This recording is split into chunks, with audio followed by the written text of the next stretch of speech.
Good afternoon, everybody. This is the news with b.c.begley. I am your host, and it's Thursday, October the 23rd, 2025. And now let's get into the top news stories for today. The U.S. military conducted 2 airstrikes this week on suspected drug boats in the Eastern Pacific, marking the first such attacks in the region as part of an expanding campaign against narcotics trafficking. U.S. Defense Secretary Pete Hegseth said 5 people were killed in the strikes, which took place in international waters and targeted vessels believed to be smuggling cocaine. The operations bring the total number of U.S. strikes on alleged drug boats to 9, with 37 people reported killed so far. The campaign has stirred international tension, especially between U.S. President Donald Trump and Colombian President Gustavo Petro, amid accusations of extrajudicial killings, the Wall Street Journal has reported. Officials say traffickers are increasingly using Pacific routes through Colombia and Ecuador, as cocaine production and smuggling continue to surge across the region. King Charles has become the first British monarch since the Reformation to pray publicly with a pope, marking a historic moment of Christian unity. During a state visit to the Vatican, he joined Pope Leo XIV in a service in the Sistine Chapel, accompanied by the Queen and senior clergy from both churches. The visit, coinciding with the Papal Jubilee, included an exchange of gifts and mutual honors between the King and the Pope. The 2 leaders prayed together under Michelangelo's Last Judgment, symbolizing renewed ties between the Church of England and the Roman Catholic Church, the Telegraph has reported. The King's visit will conclude with a reception and highlights its ongoing commitment to interfaith dialogue. European Union leaders are meeting in Brussels to discuss providing Ukraine with a €140 billion loan using frozen Russian assets, a plan welcomed by Ukrainian President Volodymyr Zelensky but opposed by Moscow. EU officials, including Council President Antonio Costa, framed Ukraine as a, quote, future member and indicated a political decision on the loan could be made soon, though Belgium raised legal concerns about using assets held in its Euroclear depository. Leaders from Germany, Finland, and Sweden expressed optimism, while the EU pledged to address Belgium's legal guarantees. Debate also surrounds whether Ukraine should use the funds to buy European or U.S. arms, with Kyiv seeking autonomy over spending, Al Jazeera has reported. Russia condemned the plan, warning of a, quote, painful response and calling any seizure of assets illegal. Tropical storm Melissa moved slowly through the Caribbean, threatening Jamaica and southern Hispaniola with life-threatening flooding and landslides. Authorities in the Dominican Republic and Jamaica opened shelters, closed schools and courts, and warned residents in flood-prone areas to seek higher ground. The storm was producing up to 12 inches of rain in eastern Jamaica, with similar amounts expected in southern Haiti and the Dominican Republic, and heavy rain forecast for Aruba and Puerto Rico. Moving west at 2 miles per hour, with 50-mile-per-hour winds, Melissa could strengthen into a hurricane by Friday and a major hurricane by the weekend, NBC News has reported.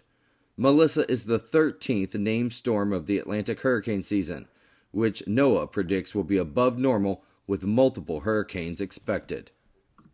Investigators in Paris have recovered DNA traces from a helmet and gloves linked to the gang behind the Louvre jewel heist, and new video shows the thieves escaping the museum, prosecutors have confirmed. The daylight robbery on Sunday lasted just 4 minutes, during which the group used power tools to break display cases, threatened guards, and fled on scooters, dropping Empress Eugenie's crown along the way.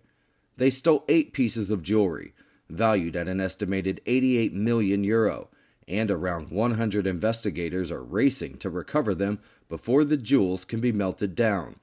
Footage filmed by the public shows 2 men descending a basket lift at the museum and escaping on scooters, while the Louvre director admitted cameras failed to detect the thieves in time, NBC News has reported. The museum has reopened, and the director's offered resignation was refused by the culture minister. In the final New York City mayoral debate, Andrew Cuomo and Curtis Sliwa aggressively targeted frontrunner Zohran Mamdani, criticizing his lack of experience, policy positions, and past comments on Israel. Cuomo attacked Mamdani's record, pandemic book deal, and handling of city issues, while Mamdani fired back at highlighting Cuomo's scandals and portraying him as aligned with U.S. President Donald Trump. The debate touched on handling of Trump, affordability, policing, and street vendor reform, with Mamdani emphasizing collaboration on city issues but rejecting federal overreach. Despite the setbacks, Mamdani has maintained a strong double-digit lead since his primary upset over Cuomo, while Sliwa remains a long-shot candidate, Politico has reported. The forum served as Cuomo's final debate appearance, underscoring the narrowing window for him and Sliwa to challenge Mamdani's path to City Hall. Major companies and prominent individuals are donating to fund U.S. President Donald Trump's proposed 90,000 square foot ballroom, this according to the White House. Contributors include Apple, Amazon, Lockheed Martin, Microsoft, Google, Coinbase, Comcast, Meta, Commerce Secretary Howard Lutnick and his family, and the Adelson family. President Trump has emphasized that the project is privately funded and will not cost taxpayers. President Trump stated Wednesday that the ballroom's cost is, quote, about $300 million, which is up from a previously cited $200 million, CNN has reported. Miriam Adelson, a longtime Republican donor, previously received the Presidential Medal of Freedom from Trump back in 2018. U.S. Secretary of State Marco Rubio warned Israel against annexing the West Bank, calling the Knesset's preliminary vote to extend Israeli sovereignty there and the rise in settler violence to a, quote, threat to peace. The bill, which would apply Israeli law to the occupied Palestinian territory, passed an initial vote despite Prime Minister Benjamin Netanyahu urging a delay to preserve the Gaza ceasefire, embarrassing him politically. Annexation efforts have accelerated since Hamas's October 2023 attack, with new settlements approved and Palestinian land increasingly seized, including the controversial E1 area. Settler violence has surged, with the United Nations reporting over 1,000 Palestinian deaths and thousands displaced since October, alongside a 13% rise in settler attacks in the first half of 2025, The Guardian has reported. Rubio emphasized U.S. opposition to annexation and expressed concern over actions that could destabilize recent diplomatic efforts, while Israel's Supreme Court considers whether to allow international media into Gaza amid the ceasefire. Former House Speaker Nancy Pelosi and Representative Kevin Mullen warned that local authorities in California could arrest federal agents if they violate state law during upcoming immigration raids in the San Francisco Bay Area. The warning comes as Border Patrol agents are expected in the city, following U.S. President Donald Trump's repeated calls to deploy federal forces. The strategy was proposed by San Francisco District Attorney Brooke Jenkins, who cited past incidents of federal agents using excessive force in Los Angeles and Chicago. Jenkins said local police could review footage of any misconduct, identify the agents involved, and then seek judicial warrants to prosecute them, the New York Times has reported. She emphasized that federal agents would not be above the law in San Francisco, though she does not expect public arrest on the streets. Millions of low-income Americans face losing food aid on November the 1st as half of the U.S. states plan to suspend Supplemental Nutrition Assistance Program or SNAP benefits due to the ongoing government shutdown. 25 states, including California, Alabama, Indiana, and New Jersey, are notifying participants that checks will not be issued next month. The USDA is instructing states to halt distributions until further notice. States are struggling to cover benefits with their own funds and emergency federal support, which is rapidly depleting, while the Trump administration would need over $8 billion to keep SNAP fully funded if the shutdown continues. SNAP serves more than 42 million people, providing an average of $187 per month for groceries, and the interruption comes just before Thanksgiving, increasing pressure on food banks, Politico has reported. Even if a federal funding deal is reached, delays in restarting the program could postpone November benefits by several days. Okay, here's a look at the live weather radar from the National Weather Service. And now let's go into our national weather forecast for today. Heavy rain and severe weather are expected to spread from the southern plains to the Arkansas-Texas region from Thursday night through Saturday morning. Showers over the Great Lakes will gradually taper off as a slow-moving low-pressure system exits into eastern Canada, bringing cooler and drier air to the Midwest and Mid-Atlantic. The Pacific Northwest will see 2 rounds of heavy rainfall, one on Friday and another early Saturday, as a strong Pacific front moves inland. Scattered storms over the Great Basin and Four Corners will bring beneficial rain before shifting eastward. And by Friday and Saturday, widespread thunderstorms and heavy rain will impact Texas, Oklahoma, and parts of the Gulf Coast, with risks of flash flooding and severe weather. 23 people were arrested in Dublin, Ireland, following a second night of violent protest outside a hotel housing asylum seekers, Irish police have reported. The unrest began after a 26-year-old man, a foreign national, who had been issued a deportation order, was arrested over the alleged sexual assault of a 10-year-old girl. Demonstrators threw objects and fireworks at officers, resulting in 2 injuries, with police describing the disorder as mostly caused by young adult males and teenagers. Justice Minister Jim O'Callaghan praised the police response and vowed that those responsible would face prosecution, Al Jazeera has reported. While far-right politics still remain marginal in Ireland, public concern over migration has grown amid record asylum arrivals, echoing prior unrest in 2023 linked to violent attacks by migrants. Taiwan reported its first cases of African swine fever on a farm, prompting the culling of 195 pigs and a 5-day ban on pig movement and slaughter across the island. Authorities established a control zone around the farm and carried out disinfection measures, while the agriculture minister said the virus strain will be isolated before reporting to the World Organization of Animal Health. African swine fever is nearly always fatal to pigs, but does not affect humans or other animals outside of the pig family. Officials suspect the virus was introduced through illegally imported pork products entering farms via food waste, the AP has reported. Taiwan's measures follow similar outbreaks in China and in Vietnam back in 2019, while South Korea and 12 European countries currently also face ongoing cases. Sweden has offered to supply Ukraine with up to 150 of its advanced fighter jets, marking the first major jet deal from a NATO member to Kyiv. The agreement, signed as a letter of understanding by Ukrainian President Volodymyr Zelensky and the Swedish Prime Minister, leaves details such as cost, delivery schedules, and the exact numbers yet to be determined. The fighter jet is ideal for Ukraine, being relatively low cost, easy to maintain, and capable of operating from airfields while featuring modern radar, sensors, AI-enabled systems, and networked missile capabilities.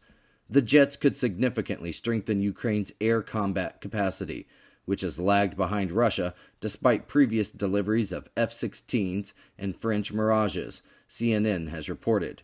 Ukrainian pilots, prior training on older models, could allow interim use of those jets while waiting for the new ones expected in about 3 years. Japan's new foreign minister said the country plans to demonstrate its commitment to strengthening defense and adapting to emerging threats during U.S. President Donald Trump's visit to Tokyo next week. The talks with the new Japanese Prime Minister, Sanae Takaichi, Japan's first female leader, are expected to focus on deepening Japanese-U.S. alliance, regional security cooperation with South Korea, Australia, and the Philippines, and maintaining stable relations with China. Japan is pursuing a 5-year military buildup through the year 2027, doubling defense spending to 2% of its GDP and developing strike-back capabilities, marking a shift from its post-war pacifist stance. The Japanese foreign minister emphasized that Japan's defense policy should be independent, focusing on capability rather than spending targets, while also reviewing new threats like drone warfare and cyber attacks, NBC News has reported. He will also follow up on the Japan-U.S. tariff agreement and hopes to meet Secretary of State Marco Rubio to further strengthen bilateral deterrence and response capabilities.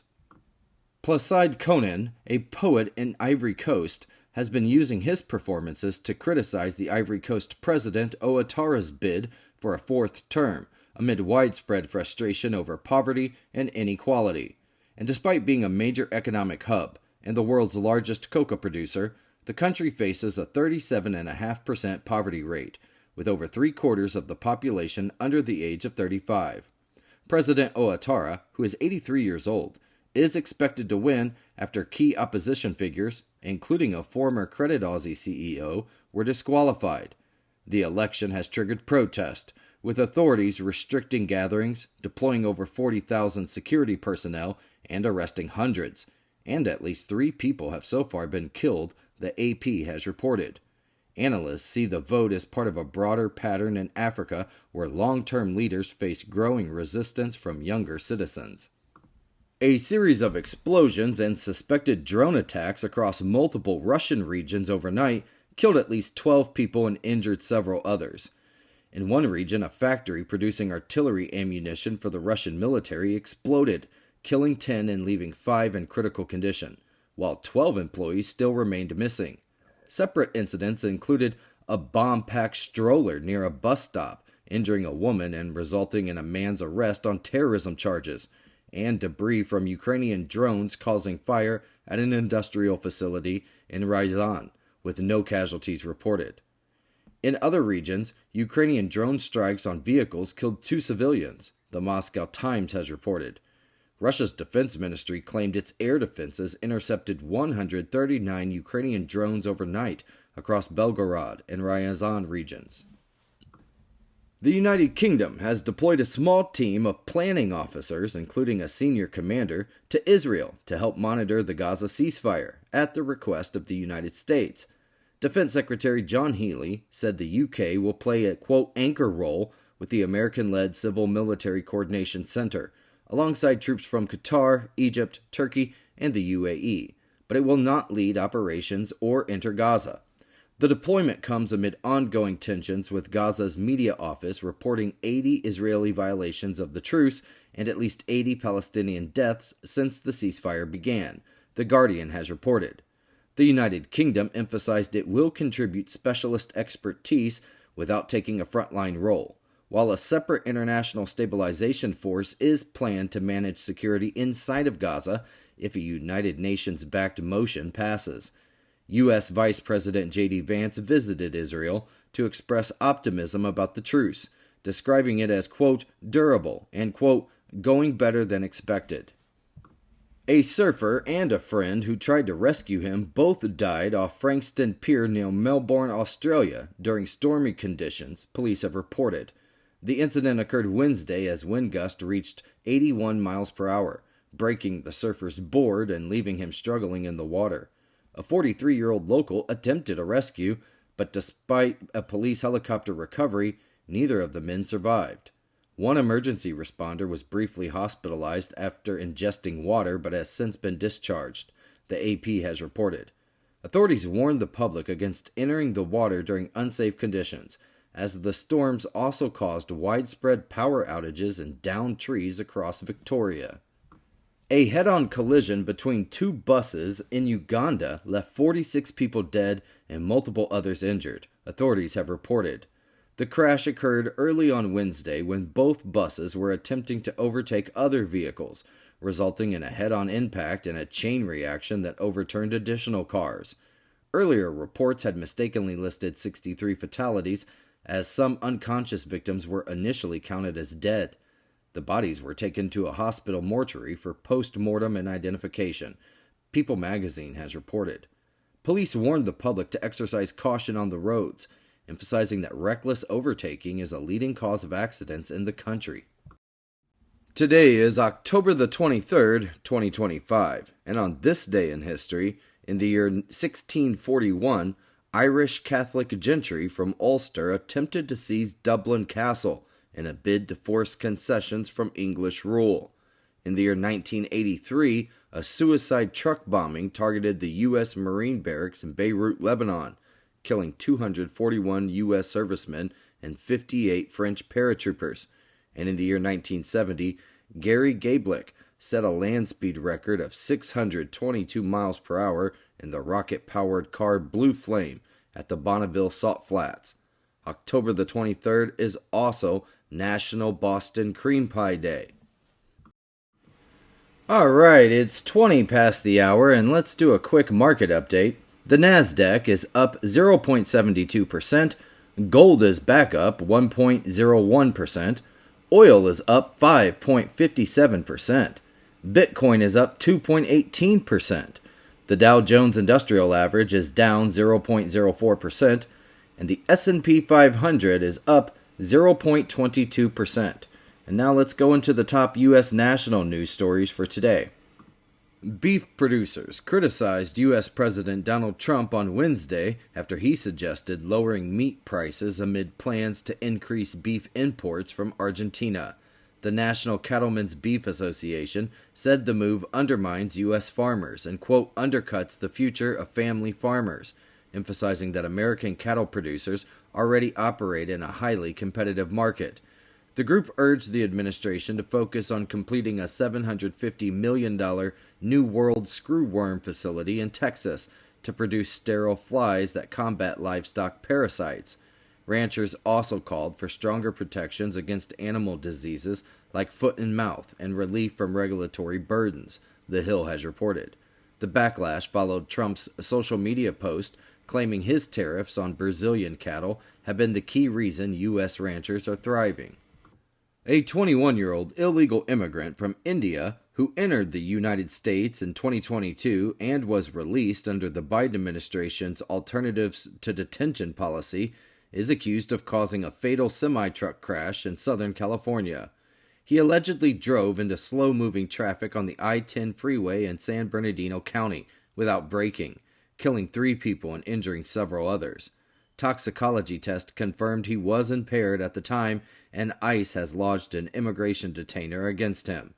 The crash highlights concerns over truck driver safety and English language proficiency, as California is the only state not enforcing federal language requirements for commercial drivers, Fox News has reported.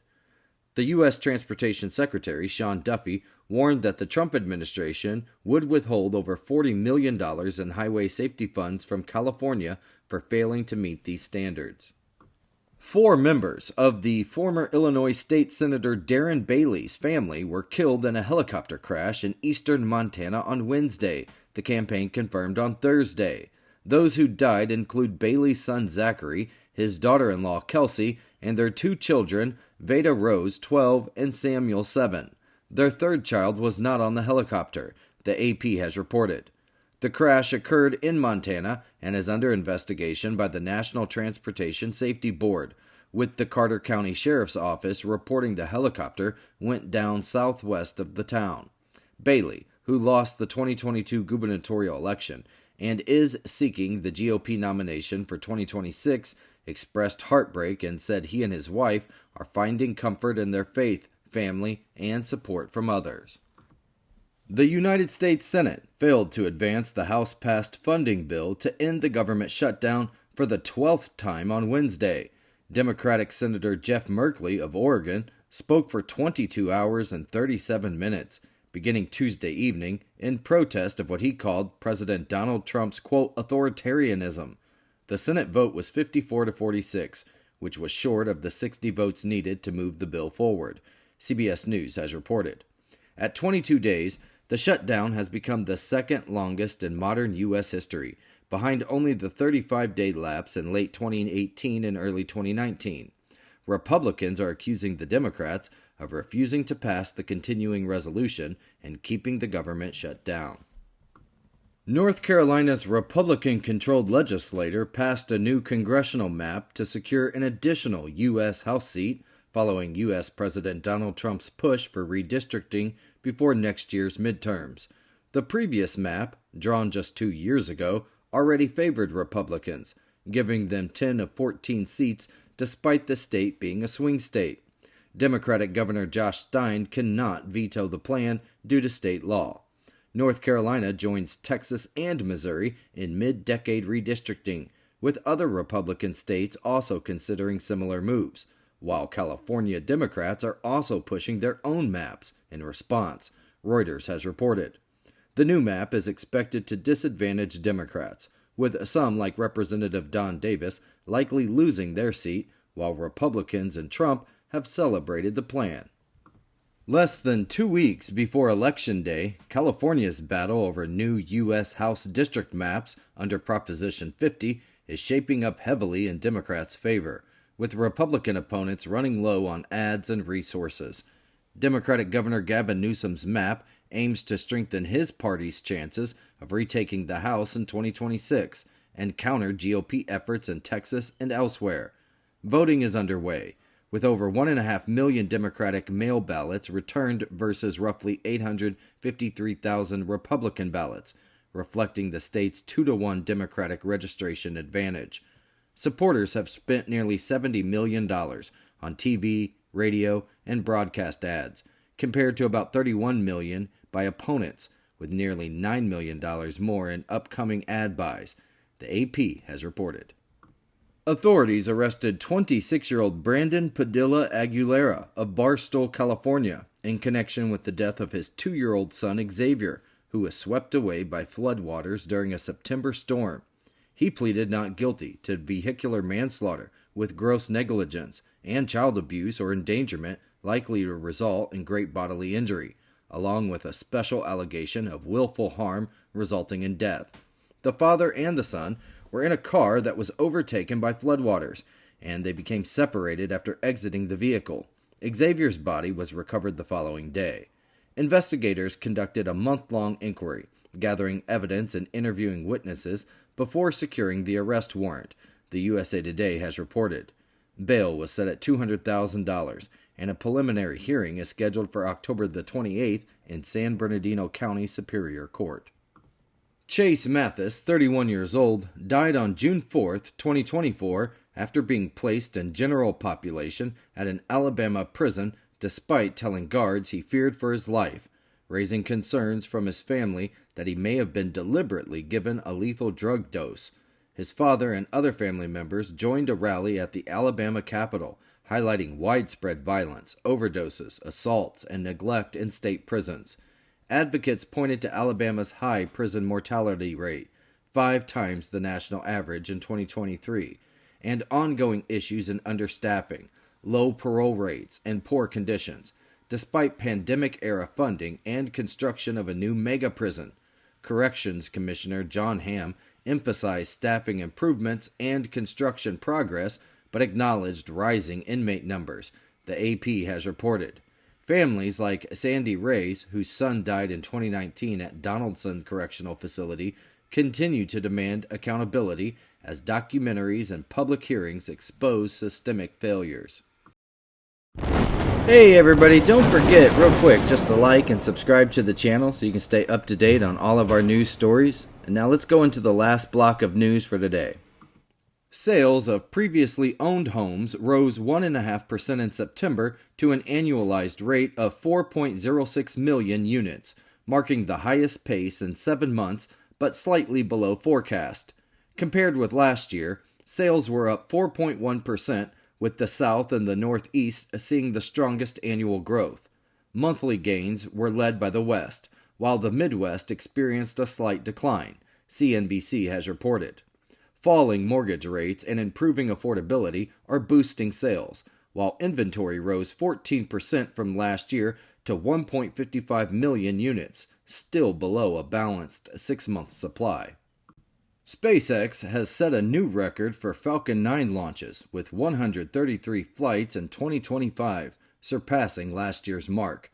A Falcon 9 carrying 28 Starlink satellites lifted off from Vandenberg Space Force Base on October the 22nd, contributing to SpaceX's expanding low Earth orbit internet network. This launch marks SpaceX's 138th mission of the year, tying its overall 2024 record, Space.com has reported. While Falcon Heavy has not flown in 2025, the company has conducted 5 Starship test flights so far. The Trump administration is discussing taking equity stakes in quantum computing firms, including IonQ, Rigetti, and D-Wave, in exchange for federal funding, this according to the Wall Street Journal. Other companies such as Quantum Computing Inc. and Atom Computing are considering similar deals. Shares of the mentioned firms surged following the report, with gains ranging from 10 to 20%, CNBC has reported. This move reflects Washington's broader strategy of acquiring stakes in companies critical to national security, similar to previous investments in MP Materials and Intel. Amazon has introduced a new robotic system, Blue Jay, designed to perform multiple warehouse tasks simultaneously. The system uses robotic arms with suction cups on a conveyor-like track to pick, sort, and consolidate items in one streamlined process. Currently being tested in a South Carolina warehouse, Blue Jay can handle about 75% of stored items, aiming to improve efficiency and reduce physical strain on employees, CNBC has reported. This addition expands Amazon's growing fleet of warehouse robots, building on years of automation efforts since its 2012 acquisition of Kiva Systems. Gold rebounded on Wednesday after a sharp 2-day sell-off, with futures rising 2.3%. The prior decline, including a 5.7% drop on Tuesday, the largest in over 12 years, was driven by profit-taking after a record-breaking rally. Despite the volatility, gold remains up nearly 60% in 2025, supported by central bank buying, potential Fed rate cuts, and strong demand from foreign investors diversifying from dollars, Barron's has reported. Gold miners' shares also recovered, with Newmont, Barrick, and Agnico Eagle all seeing gains following Tuesday's steep declines. 3 men aged 44, 45, and 48 were all arrested in West and Central London on Thursday on suspicion of assisting a Russian intelligence service, part of an ongoing national security investigation. They were detained under Section 3 of the National Security Act, and searches continued at multiple locations in West London. While their nationalities were not disclosed, police said they were suspected of acting as surrogates for a Russian intelligence service, The Guardian has reported. The head of London Counter-Terrorism Policing warned that anyone approached to act on behalf of a foreign state in the United Kingdom could face serious legal consequences. Okay, everybody, that is our show for today. I hope all of you have enjoyed it. Excuse me. I will see all of you tomorrow at 12 noon Eastern Standard Time for another episode of The News with B.C. Begley. And until then, I hope everybody has a great rest of your day.